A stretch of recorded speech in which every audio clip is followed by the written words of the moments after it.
Hello বন্ধুরা, তোমরা সবাই কেমন আছো? আশা করি সকলেই ভালো আছো। আমিও খুব ভালো আছি। আজকে আমি রান্না করব আলু আর পেঁপে দিয়ে ছোলার তরকারি। তার জন্য প্রথমে আলু আর পেঁপেগুলো আমি ডুমো ডুমো করে কেটে ধুয়ে নিয়েছি।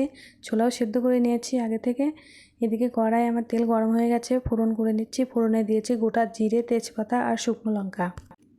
এখন তেলের মধ্যে সবজিগুলো দিয়ে দেবো। সবজিগুলো দিয়ে সবজির মধ্যে একটু নুন হলুদ দিয়ে ভালো করে সবজিগুলো ভাজতে হবে।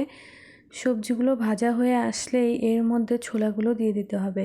ছোলাগুলো দিয়ে বেশ খানিকক্ষণ কষাতে হবে। কষানো হয়ে গেলে এর মধ্যে মশলা দিয়ে দিতে হবে। আমি এখানে মশলা নিয়েছি কয়েকটা কাঁচা লঙ্কা, শুকনো লঙ্কা, আদা আর জিরে।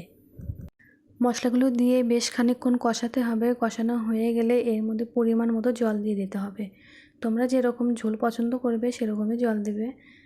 এই সবজিটা খেতে কিন্তু খুবই ভালো হয়। তোমরা বাড়িতে একবার ট্রাই করে দেখবে, তোমাদেরও খুব ভালো লাগবে।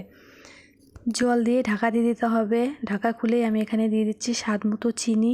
তোমরা এই পর্যায়ে নুনটা অবশ্যই টেস্ট করে দেখবে ঠিক আছে কি না। আর কয়েকটা আলু আমি এখানে গালিয়ে দিচ্ছি যাতে ঝোলটা একটু গাঢ় হয়।